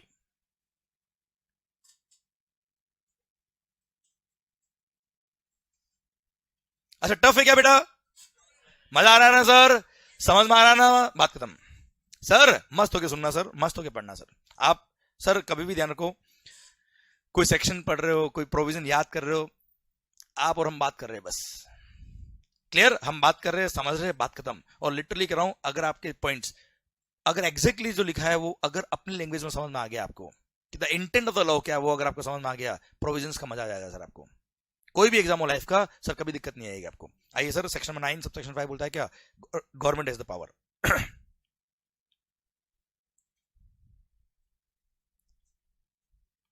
Government is the power. और एक बात ध्यान रखना बेटा, अगर आप में नॉलेज है ना सर, अगर आप में नॉलेज है और आपने मेहनत करी हुई सर, तो लोग आपसे डरेंगे सर, आप किसी डरोगे नहीं सर। रोहित मेरे को पीछे से इशारा कर रहा है, तू क्या बात कर रहा है, तू रुक जा थोड़ी देर। क्लियर? रोहित मैंने कहा तू रुक जा, अभी इनके हालत कर। आप समझो बात उनकी ऑफिसर की नहीं थी, वो ऑफिसर्स गलत नहीं थे सर, गलती गवर्नमेंट की सर। वो क्या कर रही है आप समझो, वो देश के बिजनेसमैन को तो परेशान कर रही है ना सर, ट्रेनिंग नहीं दे रही सर। हम बैठे ना सर, सर ट्रेनिंग देने के लिए sir, they should appoint us. Clear? पर सर पॉइंट क्या है, ट्रेनिंग भी देते, पर ये लोग टाइम ही नहीं सर इनके पास, ऑफिसर्स के पास रिवीजन करने का, पढ़ाई करने का टाइम ही नहीं सर इनके पास, करप्शन के अलावा टाइम क्या इनके पास सर। कुछ ऑफिसर्स बता, बाकी सब सही होते सर, कुछ लोग अच्छे नहीं होते सर। पर हाँ सर, नॉलेज अगर आपके पास है तो हमेशा आपकी जीत ही होगी सर, हमेशा। Sir government is the power. Sir आइए, सेक्शन नंबर 9 सब सेक्शन 5 बोलता है क्या, government is the power that on the recommendation of the GST they can notify. दिल थाम के ध्यान देना बेटा, बहुत अच्छा सेक्शन है sir. They can notify certain they can notify certain only services. भाई साहब बाकी अब तक जो पढ़ा आपने गुड्स और सर्विस और बहुत पढ़ा है बेटा आपने, क्लियर। और सर ये सेक्शन पता है किसके लिए, स्विगी के लिए, ओला उबर के लिए बेटा, क्लियर, ई कॉमर्स ऑपरेटर के लिए बेटा। देखना ध्यान से, central government is the power that on the recommendation of the GST council they can notify certain services, और वो notified services, if those notified services are supplied through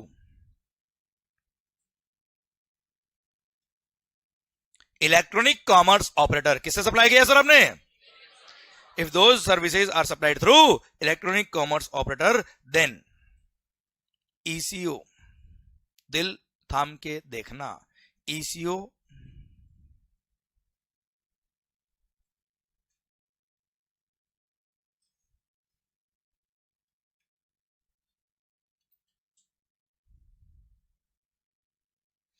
ECO shall be liable to pay GST and ECO shall be treated as if ECO is the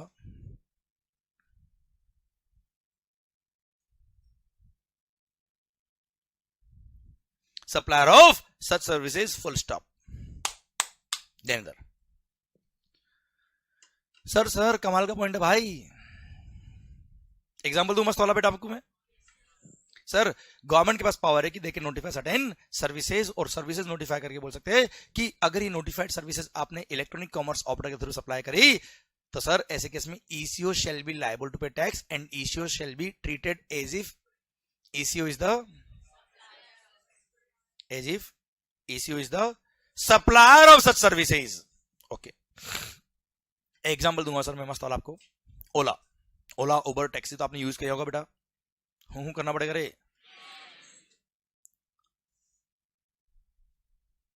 मान लो मैं taxi वाला हूं sir, taxi driver बेटा, okay sir, मान लिया sir, okay. माहौल sir, sir क्या नाम, हाँ यशवंत सर, यश सर, ओला कंपनी के मालिक बेटा हमारे बीच मिस्टर यश। सर ओला हूं तो कर दो कम से कम, इसको भी लगना चाहिए कुछ हुआ है। सर ओला कंपनी के मालिक बेटे हमारे बीच मिस्टर यश। सर ये टैक्सी ड्राइवर यशवंत, इसकी टैक्सी लिस्टेड है कहां पर सर, ओला पर। ओला पे मेरी टैक्सी लिस्टेड है सर, रजिस्टर्ड है सर, क्लियर। अब साहब आप पैसेंजर लोग हूं तो करो भाई, हम है राही प्यार के, है ना बेटा। मैं पकाने लग जाऊंगा अगर आपके ऐसे हूं नहीं आया ढंग से तो बेटा। सर आप कौन हो बेटा, पैसेंजर्स। अब आपको अंदर ही से कहा जाना बेटा, चर्च गेट, क्लियर। आपने ओला ऐप ओपन करी बेटा, एकदम नियरेस्ट टैक्सी मेरी सर, अभी देख लो आप सर टैक्सी लेके पहुंच गया आपके पास, क्लियर। सर आपको पिक किया, जो आपकी ड्रॉप लोकेशन थी वहां आपको ड्रॉप किया, मान लो फेयर था ₹700, ओके। सर मैं टैक्सी ड्राइवर बेटा, आपने 700 रुपए या तो मेरे को दिए होंगे या ओला मनी से ओला को पे कर दिए होंगे, या credit card debit card online जैसे पे करना होगा आपने पे कर दिया। अब मेरा क्वेश्चन आपसे ये है,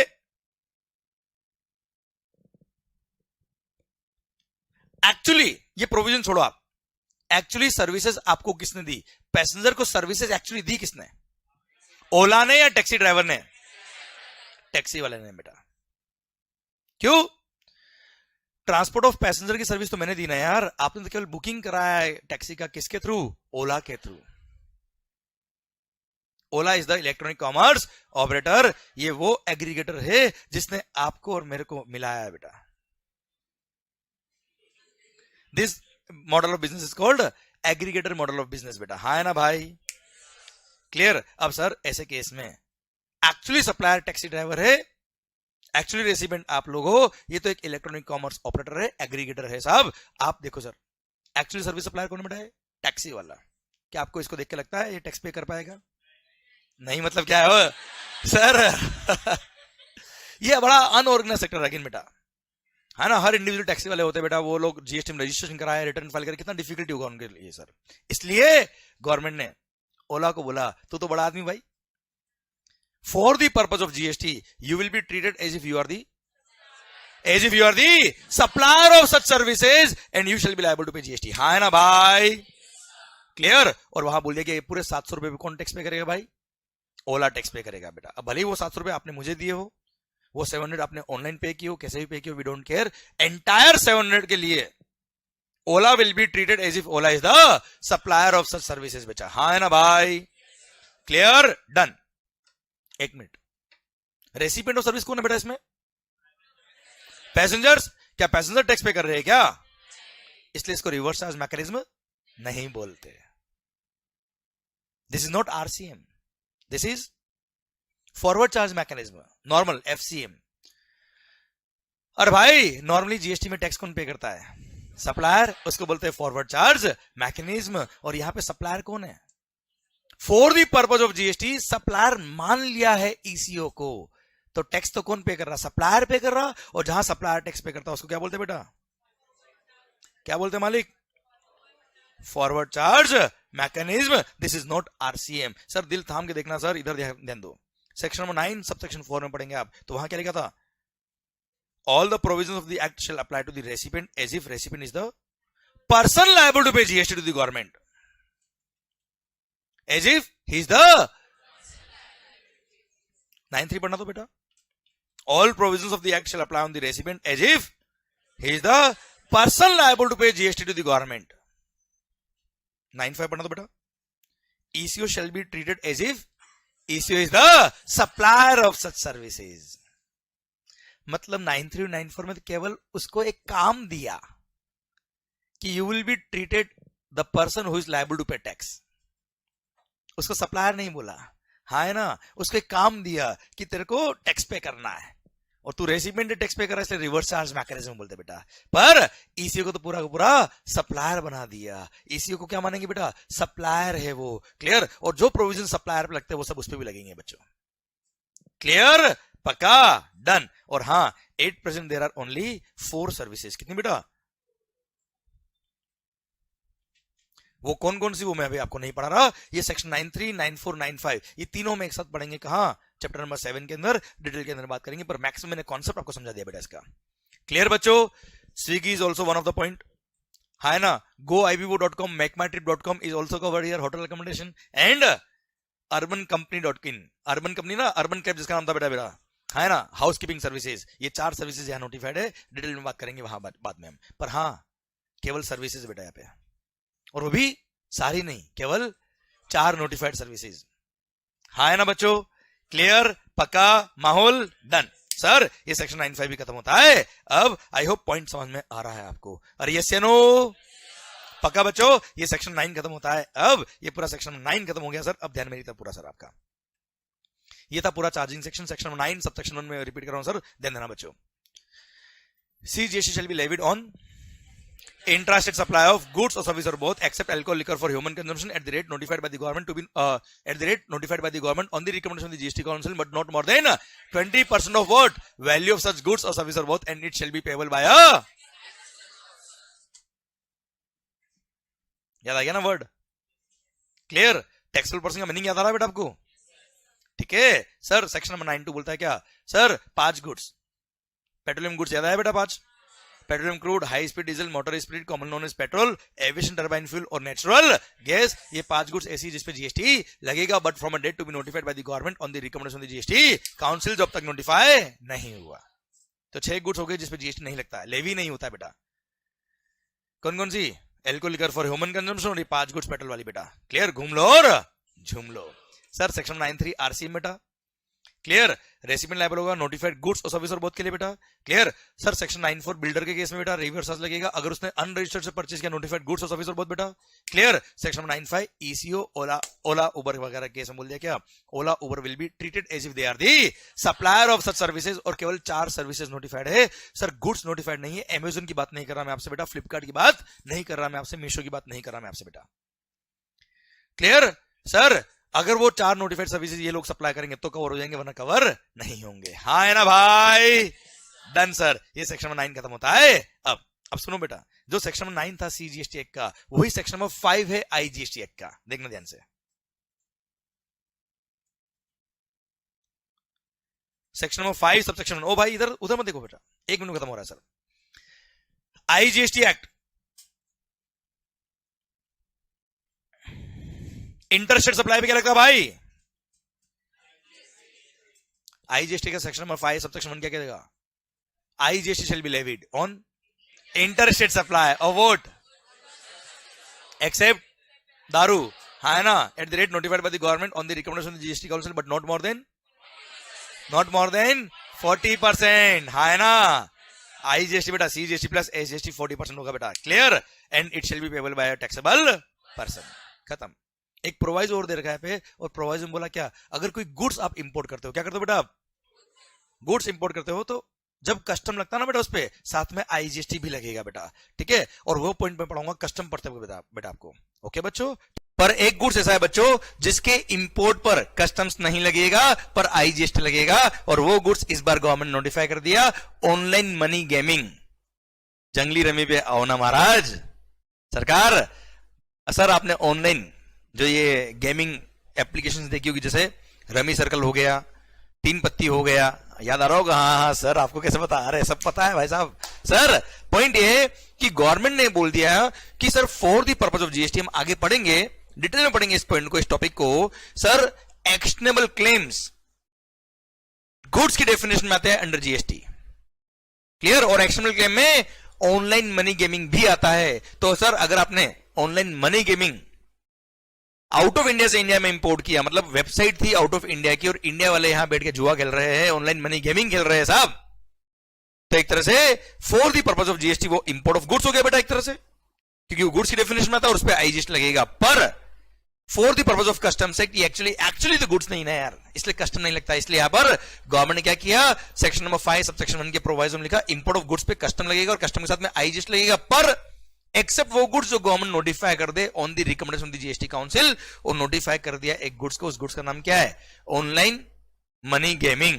तो सर आपने आउट ऑफ इंडिया की किसी वेबसाइट से ऑनलाइन मनी गेमिंग गेम खेला है साहब, तो ऐसे केस में उस पर जो आपने पैसा लगाया उस पर आईजीएसटी लगेगा पर कस्टम्स नहीं लगेगा।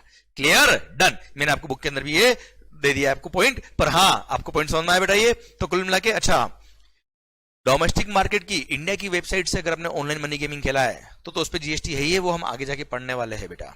क्लियर। ये तो क्या इंपोर्ट ऑफ गुड्स के बारे में बात है, वहां पे एक प्रोवाइजो ऐड करके बोला कि हाँ इंपोर्ट ऑफ गुड्स पे कस्टम के साथ में आईजीएसटी लगेगा, कस्टम के हिसाब से लगेगा, पर यहां पे एक एक्सेप्शन डाला था किसको, ऑनलाइन मनी गेमिंग को। और तो सर इसलिए मैंने आपको यहां बीच में पढ़ाया इसको। और ऑनलाइन मनी गेमिंग के केस में ये बोल दिया क्लियरली कि कस्टम नहीं लगेगा पर आईजीएसटी जरूर लगेगा अगर आउट ऑफ इंडिया की वेबसाइट से आपने ये गेम खेले है तो। और बच्चों मैं आपको बुक के अंदर भी दिखा देता हूं कि कहां इस तरह से गवर्नमेंट ने अमेंडमेंट किया है। देखो सिंपल सा पॉइंट है सरकार, ये रहा मालिक sir, IGST act section number 5, ये है direct portion levy and collection of tax, section number 5 subsection 1, उसका प्रोवाइजो हम पढ़ रहे हैं। यहां पे गवर्नमेंट ने ऐड कर दिया other than the goods as may be notified by the government on the recommendation of the GST council. तो जो गुड्स गवर्नमेंट नोटिफाई कर देगा on the recommendation of the GST council, उन पे ये प्रोवाइजो नहीं लगेगा। और ये पावर यूज करके गवर्नमेंट ने नोटिफाई कर दिया किसको, ऑनलाइन मनी गेमिंग को। तो ऑनलाइन मनी गेमिंग एक्चुअली अपने को लगता है सर्विस है, पर वो for the purpose of GST goods है। क्लियर। ये गुड्स ऐसा नोटिफाई किया जिसके इंपोर्ट पर कस्टम नहीं लगेगा, जिसके इंपोर्ट पर ये प्रोवाइजो सेक्शन नंबर 5 सबसेक्शन 1 का प्रोवाइजो नहीं लगेगा सर। पर देखो customs duties shall not be levied on import of online money gaming, but IGST will be levied on import of online money gaming as per the provisions of section number 5 subsection 1 of the IGST act. Clear. तो sir online money gaming पर आपको IGST जरूर लगेगा अगर आपने out of India की website से खेला है तो बेटा। ठीक है, और उस पर कस्टम नहीं लगेगा। पर हाँ, डोमेस्टिक मार्केट की वेबसाइट से अगर आपने खेला होगा तो कोई तकलीफ वाली बात नहीं है। ऐसे केस में जो नॉर्मल जीएसटी लगता है वो लगेगा as per section number 9। Okay बच्चों, क्लियर, डन। ये था आपका सेक्शन नंबर 5 सबसेक्शन 1। ठीक ठीक। सेक्शन नंबर 5.2 बोलता है क्या, वो 5 गुड्स, पेट्रोलियम गुड्स, इस पे जीएसटी नहीं लेवी होता है बेटा। सर 9.5.3 बोलता है क्या, रिवर्स चार्ज मैकेनिज्म, वही नोटिफाइड गुड्स और सर्विस बहुत बेटा। वो डॉन के केस में कौन लायबल है, बताता रहा हूं कौन लायबल है। सर सेक्शन 9.4 याद है बिल्डर, और 5.4 बिल्डर के केस में बेटा, हाँ है ना भाई। और 5.4 क्या है, ओला उबर वगैरह बच्चों, यस या नो। बस सीजीएसटी एक्ट में इंटरस्टेट लिखा है, यहां इंटरस्टेट लिखा है, बाकी प्रोविजंस एब्सोल्युटली सेम। ये था section number 5 of the IGST act. समझ में आ रहा कि नहीं आ रहा सर, पक्का बच्चों, डन। यार एक चीज बताओ सर, इंट्रा स्टेट हो या इंटर स्टेट हो, सीजीएसटी एसजीएसटी हो या आईजीएसटी हो, ये जीएसटी लेवी कब होता है, आवाज नहीं आ रही, ये जीएसटी लेवी कब होता है सर। देखो आईजीएसटी एक्ट में बोला था क्या, IGST will be levied on interstate supply, CGST and SGST या UTGST will be levied on intra state supply. मतलब इंट्रा हो या इंटर हो, सी हो एस हो या आई हो, लेवी कब होगा sir. What is a taxable event under GST, what do mean by supply sir. The term supply is defined in section number 7 of the CGST act. Section number 7 of the CGST act में define किया क्या, definition of supply.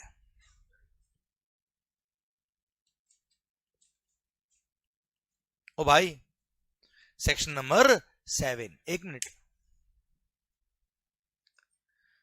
पता है अगर GST का सबसे important कोई term है, अगर जीएसटी का सबसे इंपॉर्टेंट कोई डेफिनेशन है, अगर जीएसटी का सबसे इंपॉर्टेंट कोई टॉपिक है, तो वो क्या है, क्यों, टैक्सेबल इवेंट ही सप्लाई है सर। अगर कोई ट्रांजैक्शन सप्लाई के स्कोप में आए ही नहीं, जीएसटी से बाहर, इसलिए the most important term under GST is supply. और हम शुरू कर रहे हैं क्या, the term supply, section number 7 sub section number 1।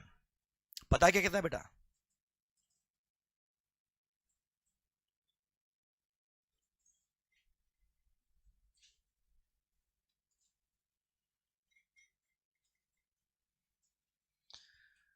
the term supply includes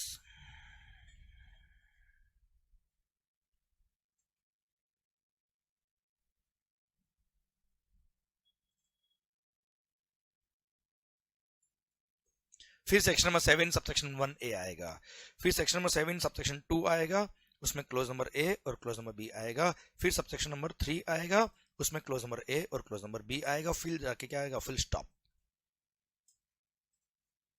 okay, ये स्ट्रक्चर बताया है कि कहां पे क्या है साहब। सर सर सर अभी आराम शिद्दत से प्यार मोहब्बत से बात करेंगे, मस्त हो गए sir. Sir section number 7 subsection 1 में क्या लिखा है sir, supply includes A, B and C। फिर सबसेक्शन 1A आ गया, फिर सबसेक्शन 2 आया, उसमें क्लोज नंबर A और B, फिर सबसेक्शन 3 आया, उसमें क्लोज A और B। हटाओ। ओके, अभी तो मैं बात कर रहा हूं क्या, सेक्शन नंबर 7 सबसेक्शन 1 की। एक minute sir, the term supply includes A, B, C।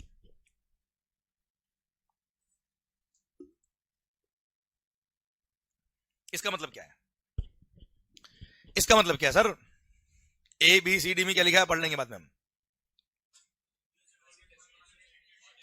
Supply includes A, B, C। हाँ जी, इसका मतलब क्या है, ये इंक्लूसिव डेफिनेशन है, हाँ, और बट नॉट लिमिटेड टू। मतलब चलो एक एग्जांपल समझाता हूं, मतलब ये एग्जॉस्टिव डेफिनेशन नहीं है, ऐसा बोल रहे हो ना आप, ये इंक्लूसिव डेफिनेशन है। It is not limited to A, B, C, है ना बेटा। ओके, चलो मैं और अपने इजी लैंग्वेज में बताता हूं मैं आपको। Supply includes A AA BC, अगर यहां पे इंक्लूड्स नहीं होता, यहां लिखा होता क्या, अगर लिखा होता सप्लाई मीन्स, तो क्या होता,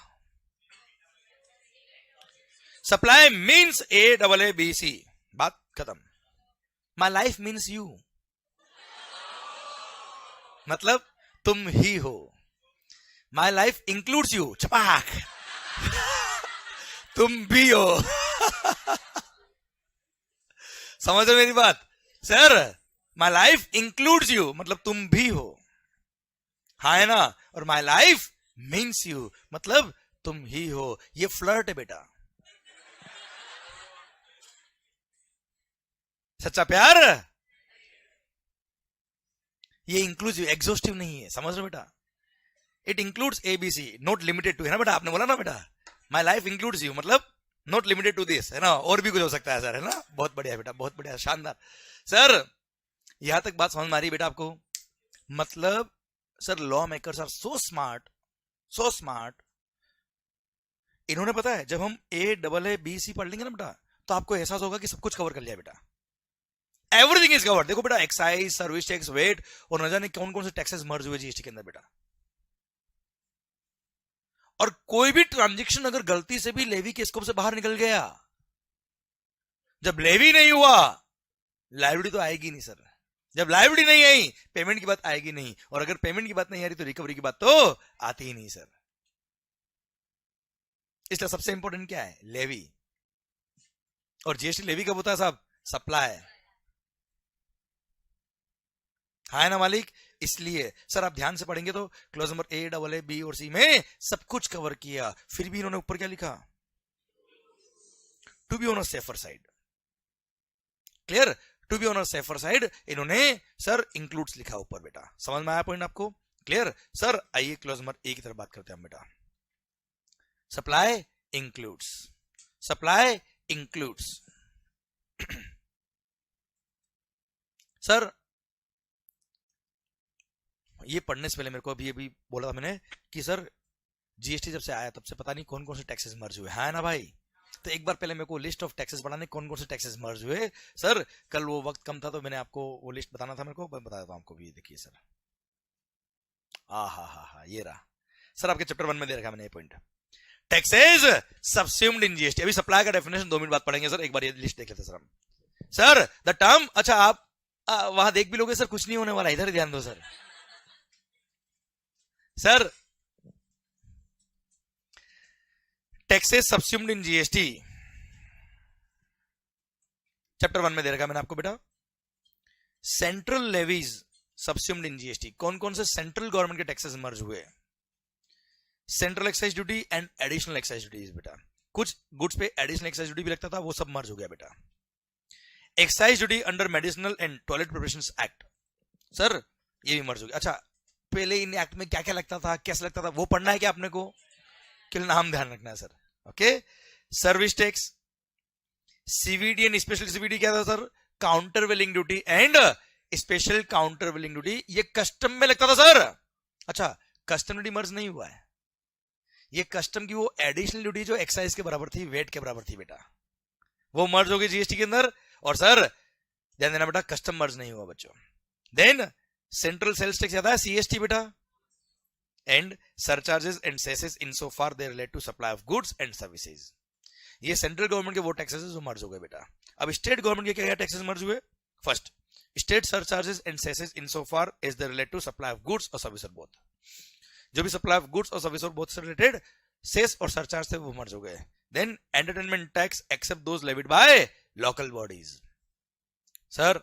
देन टैक्सेस ऑन, ये तो खैर आपको पता ही होगा, लॉटरी बेटिंग गैम्बलिंग, जुआ खेलते हो ना बेटा आप लोग, हाँ बेटा वेरी गुड सर। आईपीएल चालू हो गया बेटा, अभी सट्टा सट्टा खेलते हो ना बेटा आप लोग, नहीं बेटा, चलो बहुत बढ़िया बेटा, मैं भी नहीं खेलता बेटा सर, मैं रोज का एक लॉटरी टिकट खरीदता हूँ कि कभी कभी तो एक लॉटरी खुल जाए बेटा, हाँ है ना भाई। सर इन पे पहले क्या था बेटा, टैक्स था, वो भी मर्ज हो गया जीएसटी के अंदर बेटा, पता है। लॉटरी टिकट अगर आप परचेज करोगे, बैटिंग गैम्बलिंग सट्टा खेलते हो बेटा, उस पर जीएसटी लगता है, पता होगा ना कि आपको तो बेटा, नहीं पता था, अब पता पड़ गया बेटा, अब खेलना बेटा, okay sir entry tax, all forms and purchase tax merge हो गया। वेट सेल्स टैक्स जो मेजर टैक्स था मर्ज हुआ। लग्जरी टैक्स मर्ज हुआ। टैक्सेस ऑन एडवर्टाइजमेंट्स ये सब मर्ज हो गए। स्टेट गवर्नमेंट के टैक्सेस थे जो सबस्यूम हो गए जीएसटी के अंदर बेटा। Clear, all this taxes got subsumed in GST. केवल सेंट्रल गवर्नमेंट के टैक्स नहीं, स्टेट गवर्नमेंट के टैक्सेस भी मर्ज हुए। क्लियर, तभी तो सीजीएसटी और एसजीएसटी आया। अब जस्ट आपकी नॉलेज के लिए मैंने ये भी लिख दिया कि कौन कौन से टैक्सेस सबस्यूम नहीं हुए, उसके कुछ एग्जांपल तो वो भी ध्यान रखना चाहिए ना सर आपको। फर्स्ट लिखा क्या, कस्टम ड्यूटी बेटा। फिर वो 5 गुट याद है क्या, वो पेट्रोलियम वाले याद आया क्या बेटा, उन पे भी क्या लगता है, सेंट्रल एक्साइज ड्यूटी बेटा। देखो दारू पे सेंट्रल एक्साइज नहीं था, दारू पे तो क्या था बेटा, पता ही था आपको बेटा। सर पता होगा ना आपको तो बेटा, दारू पे क्या है, स्टेट एक्साइज और वेट है ना, वो मर्ज नहीं हुआ बेटा, है ना। अभी भी वही बिल पे देखते होंगे बेटा आप। चलो सर, हाँ बहुत अच्छा बेटा। Sir central excise duty on 5 petroleum product and tobacco product बेटा। पता है ये टोबैको खाने वाले लोग जो है ना बेटा, टोबैको सिगरेट वगैरह पीते ना बेटा लोग, वो तो बेटा मतलब आप बिलीव नहीं करोगे, इतने अच्छे लोग हैं बेटा, इतना जन कल्याण का काम कर रहे हैं बेटा। आप देखो भाई, हमने 6 गुड्स पढ़ी, घूम लो और झूम लो, उन पे जीएसटी नहीं है, उसमें टोबैको नहीं था बेटा। तो पता है टोबैको और सिगरेट पे तो सर एक्साइज भी लगता है, टोबैको और सर सिगरेट्स वगैरह पे सेंट्रल एक्साइज ड्यूटी है बेटा, इस पे जीएसटी भी है, जीएसटी कंपनसेशन सेस भी है। एक बार एक पर्सन मेरे को सिगरेट पीते हुए मिल गया सर, मैंने कहा तू क्यों पीता है सिगरेट, रोने लग गया। बोला सर आपको पता नहीं मैं सिगरेट क्यों पीता हूं। मैंने कहा रो क्यों रहा है भाई, बोला गम भुलाने के लिए पी रहा है क्या, बोला नहीं उसके लिए तो दारू पीता हूं मैं। सर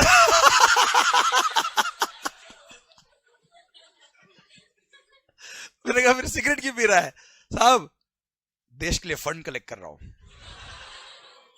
सर मैं सिगरेट पीता हूं उस पर एक्साइज लगता है, मैं सिगरेट पीता हूं उस पर जीएसटी लगता है, मैं सिगरेट पीता हूं उससे जीएसटी कंपनसेशन सेस कलेक्ट होता है। मैंने कहा तेरे पैर कहाँ है, सर उसका उल्टे कर भाग जाए ऐसे। समझ रहे मेरी बात। सर हैवी टैक्सेस इन पे, हाँ है ना, पता होगा ना फिर आपको तो सर, नहीं सर, अच्छा हाँ सर वेरी गुड, अभी समझ में आया बेटा। आइए सर, स्टेट लेवीज जो सबस्यूम नहीं हुई जीएसटी में, again sir state excise duty on alcohol liquor for human consumption, opium, Indian hemp, other narcotic drugs and narcotics, हाँ है ना भाई, याद है बेटा। Sir sales tax on 5 petroleum product, वो 5 गुड्स ज्यादा है पेट्रोल वाली बेटा, and alcohol liquor for human consumption पे central excise, sir state excise भी है और स्टेट सेल्स टैक्स भी बेटा इस पे, हाँ है ना भाई। Profession tax, electricity duty, stamp duty, toll tax, road and passenger tax, ये मर्ज नहीं हुए, which are revenue of the state government, still they are revenue of the state government only बेटा, हाँ है ना भाई। क्लियर बच्चों, 100%। अच्छा कभी कभी क्या होता बेटा, बहुत रेयरली एक माँ का एमसीक्यू पूछ लिया कि टोबैको पे कौन कौन से टैक्सेस एप्लीकेबल है, दारू पे कौन कौन से टैक्स एप्लीकेबल है ना, तो कभी कभी ट्राई कर लिया करो बेटा। सर यहां तक समझे आप, अरे ये प्रोविजन ट्राई कर लिया करो, पढ़ लिया करो ढंग से, समझे आप। चलिए सर, ऐसी कोई चीज नहीं यूज करनी जिससे हम अपना होश खो दे बेटा, हाँ है ना। सर दुनिया सर इसलिए जी रहे क्या, हम अपना होश खोने के लिए सर, सर वो काम आपको करना चाहिए जिससे आप पूरा अपने कंट्रोल में रहे, हाँ है ना भाई।